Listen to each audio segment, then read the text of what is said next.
Coming up, Dbacks snapped their 6-game losing streak against the Chicago Cubs, and 5 things we need to keep our eye on for the Dbacks entering this weekend series coming up for you next. You are Locked On Diamondbacks, your daily Arizona Diamondbacks podcast, part of the Locked On Podcast Network, your team every day.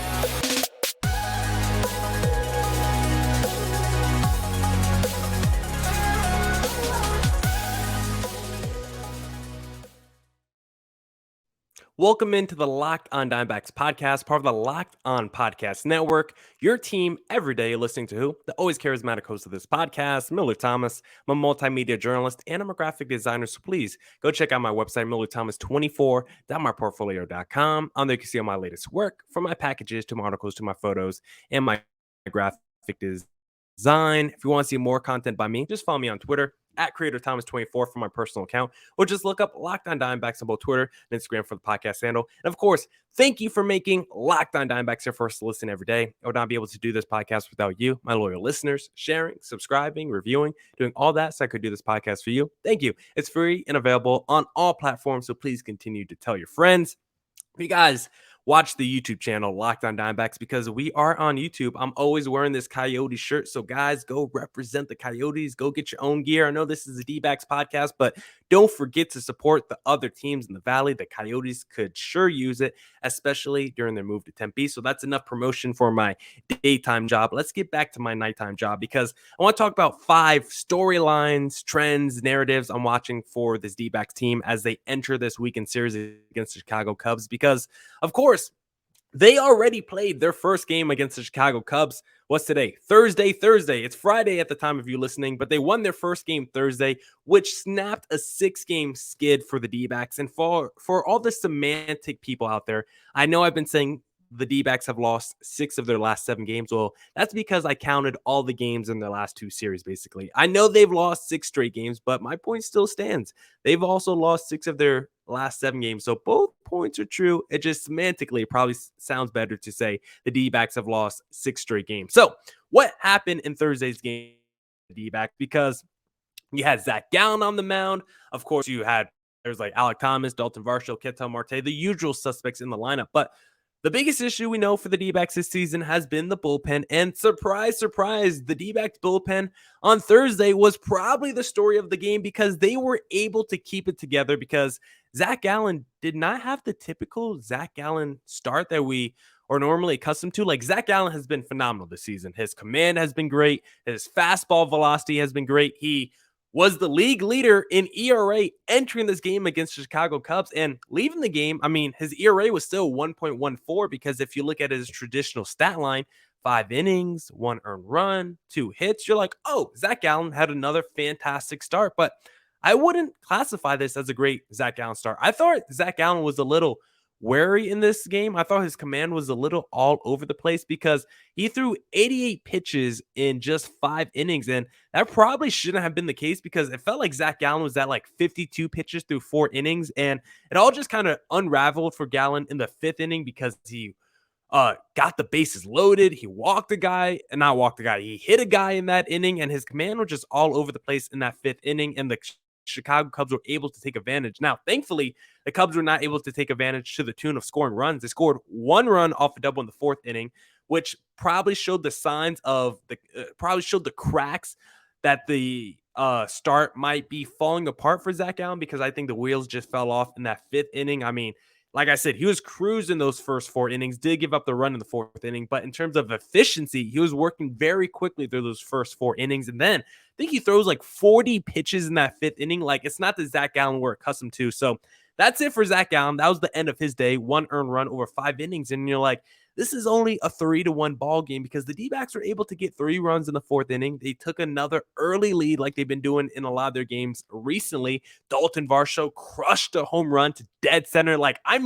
Crushed the ball to dead center, 439 feet.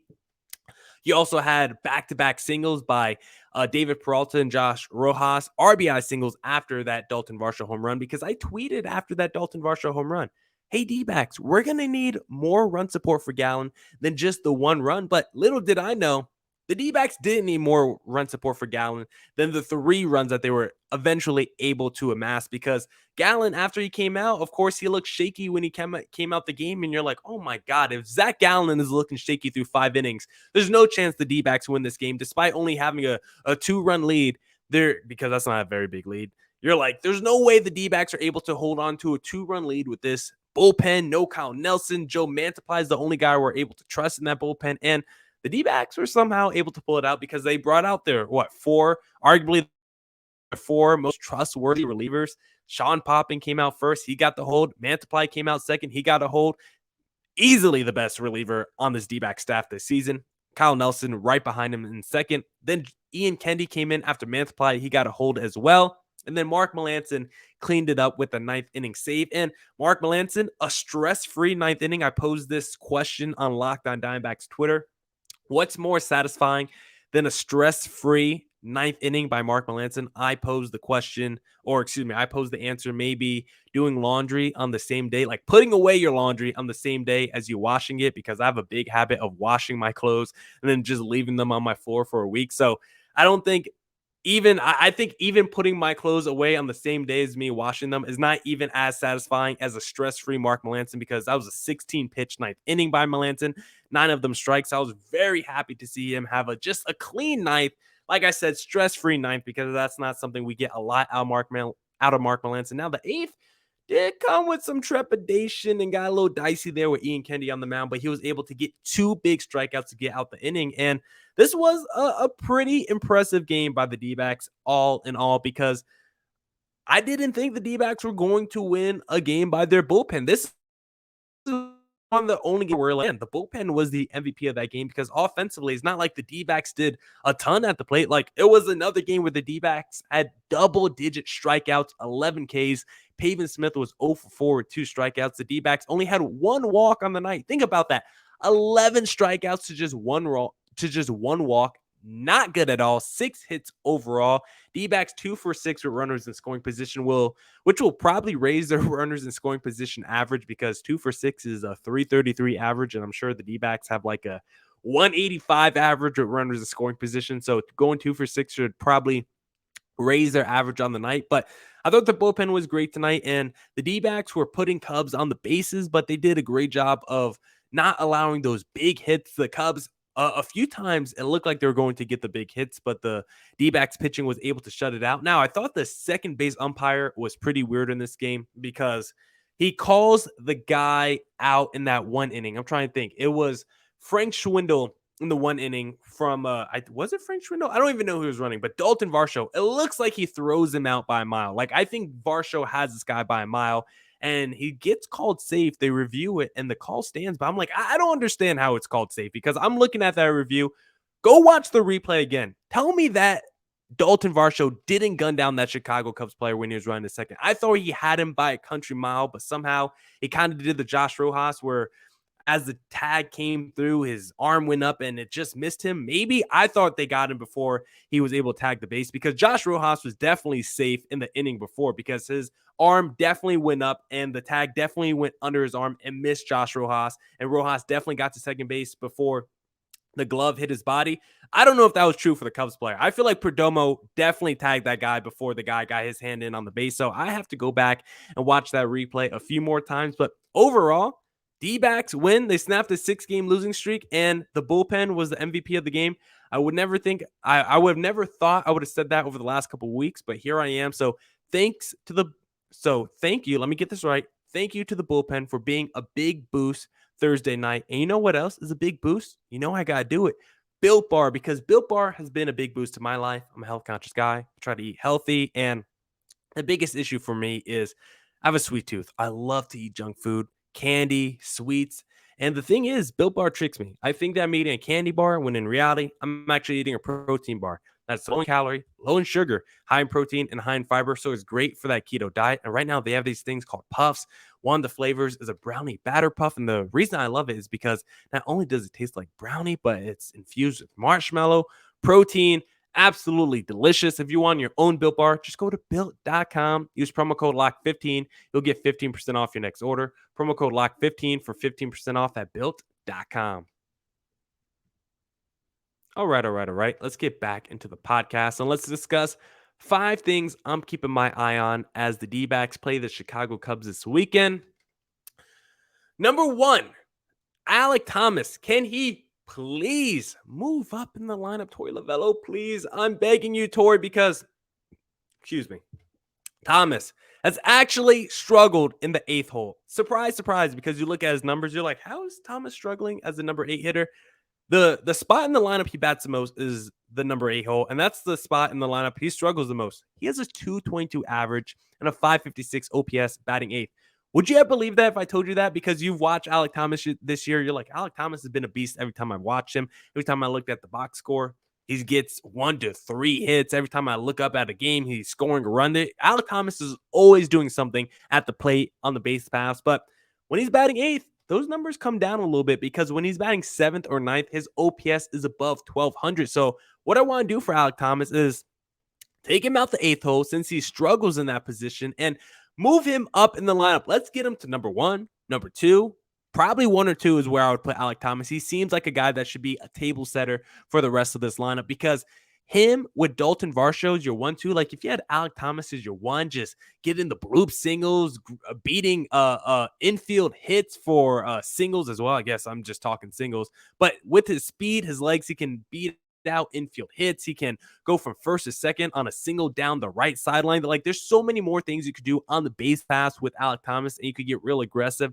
They have Dalton Varsho batting second, who also brings a speed and athleticism component with a little power as well. And now you could have 2 guys on the bases to set up Ketel Marte as maybe your number 3 hitter with Christian Walker as your number 4 hitter. Maybe put Marte at number 2 with Varsho at number 3. Just so many things you could do. But I think you have to move Alec Thomas to the top of the lineup because I think you'll just get more runs scored overall if you have all your best players bunched up together. I don't think Alec Thomas batting number 8 and then having like Jose Herrera come in after him is really doing much for this lineup. Like Alec Thomas is usually sandwiched between like Perdomo and Herrera. And I like Perdomo, but he doesn't give you much from a hitting, perspective. He's great at taking pitches and getting on base, but from a hitting perspective, he doesn't do much. And then you have someone like Herrera or someone worse or comparable behind him. So Alec Thomas is always in a situation where he's not in advantageous RBI or run scoring opportunities. So I would love to move him to the top of the lineup to really set up this team offensively. So I don't know why we don't do that for a guy batting over 300 with over a 900 OPS. My second question and thing that I'm keeping my eye on is who catches this weekend? Now, that seems like a pretty obvious question. You're going to say probably Dalton Varsho. And I would also agree. Dalton Varsho is probably going to catch 2 of the 3 games. And when I say weekend, I'm also counting Friday's game. Let me just throw that out there. So Dalton Varsho will probably catch 2 of the 3 games, but you got to give him a break. He's got to take a break, at least 1 of the games over the next 3 days because he's been catching a lot of games recently. And Jose Herrera, who we've talked about a couple times on this podcast, just got placed on the 10-day injured list. So what did the D-backs do? They called up backup catcher Grayson Griner, who I think they signed to a minor league deal this offseason. And so far at Reno, he's balled out in 10 games. 351 average, 429 OBP, 514 slugging. So can that translate to the major league level? I'm going to say hell no, because players coming up from Reno usually have pretty great offensive numbers, and then it just usually doesn't translate to the major league level. But still, only 29 years old. Hasn't done much of anything in his career. He spent 4 seasons with Detroit.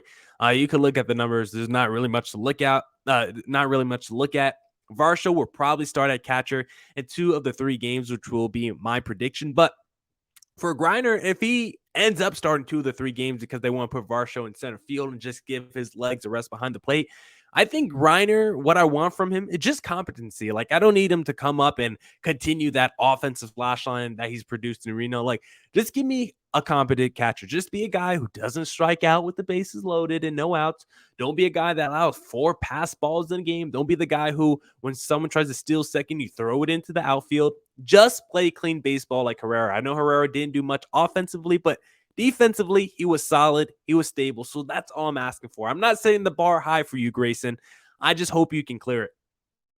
Now, the next thing, the final thing in this segment that I'm keeping my eye on for, how big of a headache will the bullpen give me? Now, if it's anything like Thursday, then the answer is no headache because they pitched a perfect game on Thursday, but you just know this D-backs bullpen is going to give you at least one headache, pop an Advil, give you at least one migraine, pop another ibuprofen. All of a sudden, I'm 3 pills in, and the D-backs are on their 5th reliever staring at a 4-run deficit because admittedly, there aren't a lot of great choices in this bullpen. Like we've talked about it after Joe Mantiply, like if Mantiply can't go 4 innings out the bullpen every day, like I don't know where you get the innings from because if you had to power rank the relievers in terms of trust after Mantiply, would you say Noah Ramirez 1, Ian Kennedy 2, Mark Melancon 3?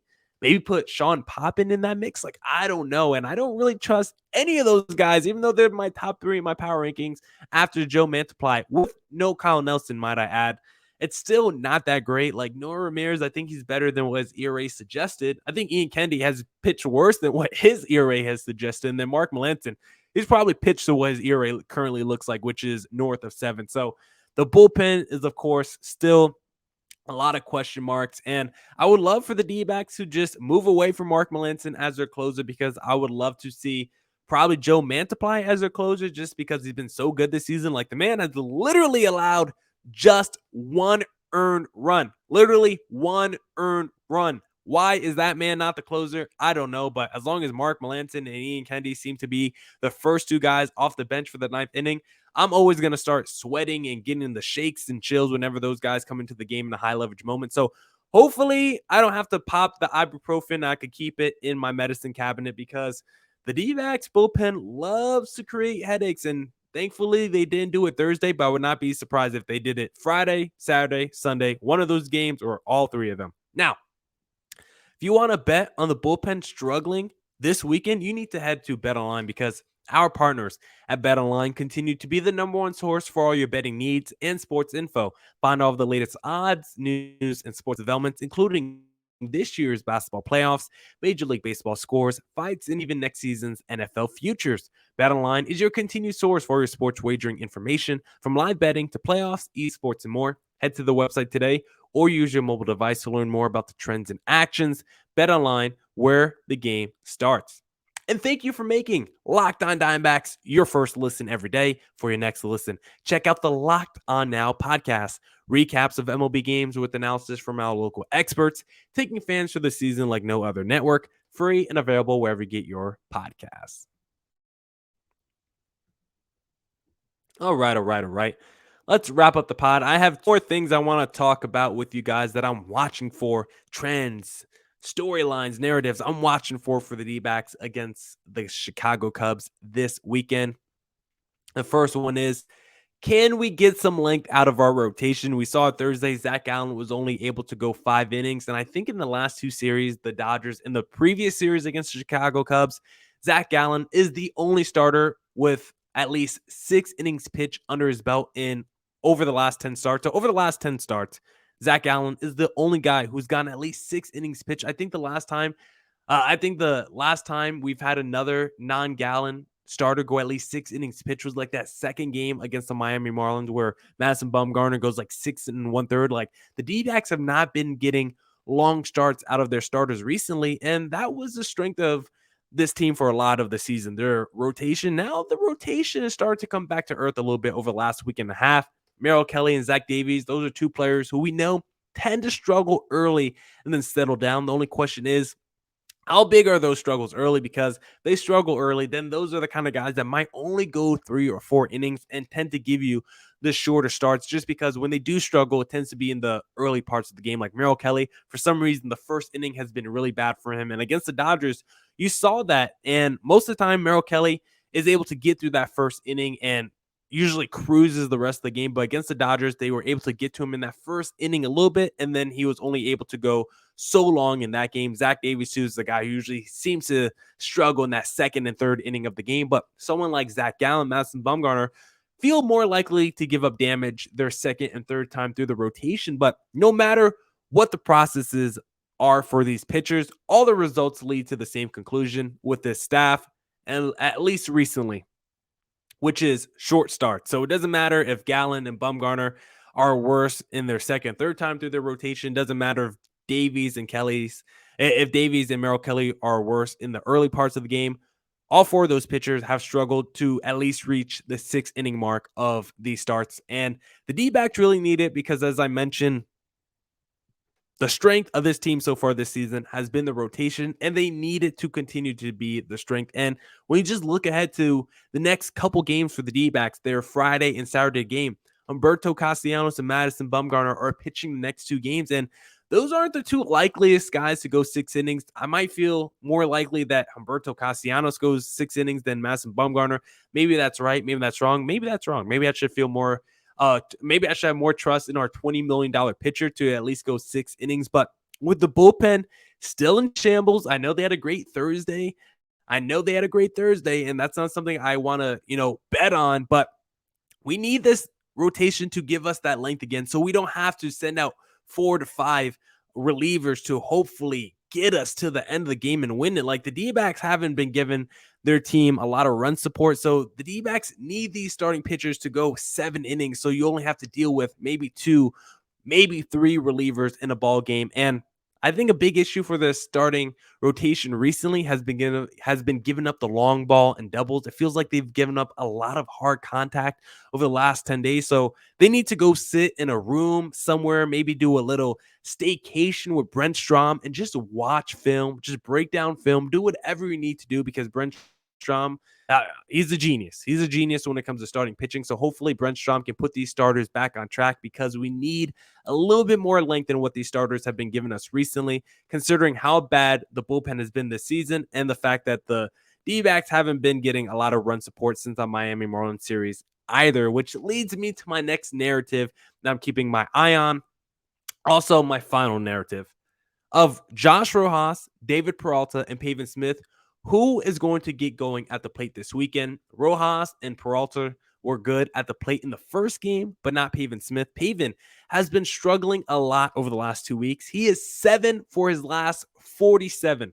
That is a 148 average. He just looks unsure of himself at the plate. The confidence just seems to be waning a little bit with Pavin Smith right now. He's doing a lot of those half swings on his strikeouts. Just doesn't seem like he trusts his mechanics right now at the plate. And you also can't trust Pavin Smith with runners in scoring position this season. A 501 OPS on the season for Pavin with runners in scoring position. But his hard contact numbers are pretty good this season. Like, his hard contact numbers are better than David Peralta's and Josh Rojas's this season.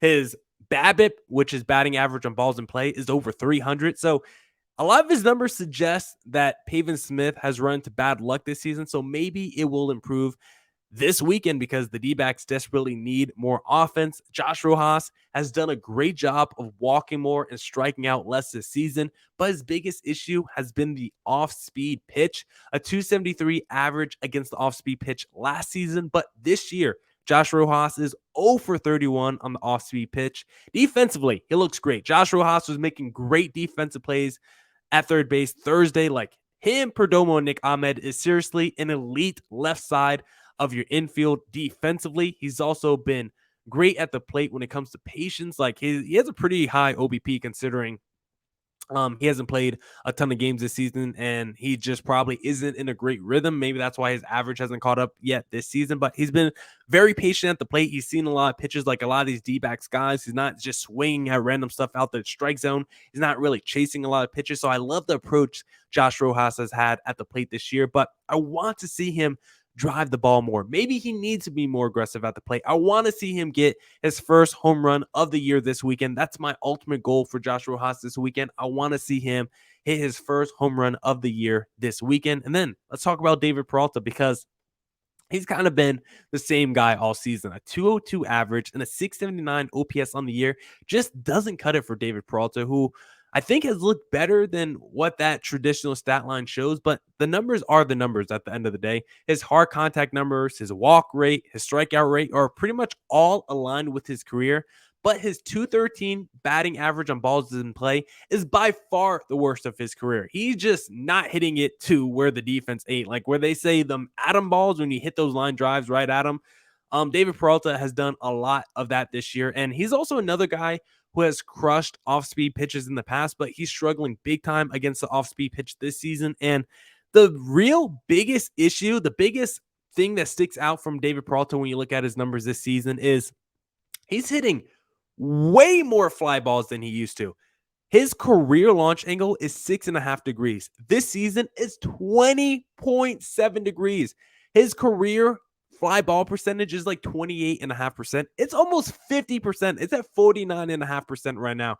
The advanced numbers might suggest that Pavin Smith is the best guy to bet on if you want to bet on one of these three to have the biggest turnaround. But the eye test, I think, would tell me either Josh Rojas or David Peralta. And I would probably lean Josh Rojas because he's younger, he's got a sweet swing, he's got a great approach, and he never seems to get rattled at the plate. I hope David Peralta can turn it around because a lot of his numbers, like I said, are right along with his career average. He just has to get that fly ball percentage down and just fix your launch angle, my guy. Like you are you basically are swinging like a skyscraper according to the launch angle. So fix that. And then for Pavin Smith, like maybe just work on your confidence. Like I don't know, like you batted number 2 in the lineup on Thursday because Torey Lovullo trusts you, and the advanced numbers suggest maybe you just run into bad luck this season and the numbers should improve. But if I had to bet on one of these three guys to have a breakout this weekend, I think it would be Josh Rojas, who seems to have the most confidence, the best approach, and he already had a great game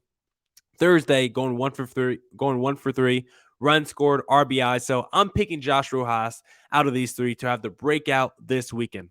Now, that's it for this edition of the Locked on Diamondbacks podcast. Thank you to everyone who tuned into today's pod. Thank you to everyone who tuned into pods all week long. Go back and catch up on any pods you might have missed this week. As always, come back next week for more Diamondbacks news coverage and insight. And as always, stay safe, stay healthy. Deuces!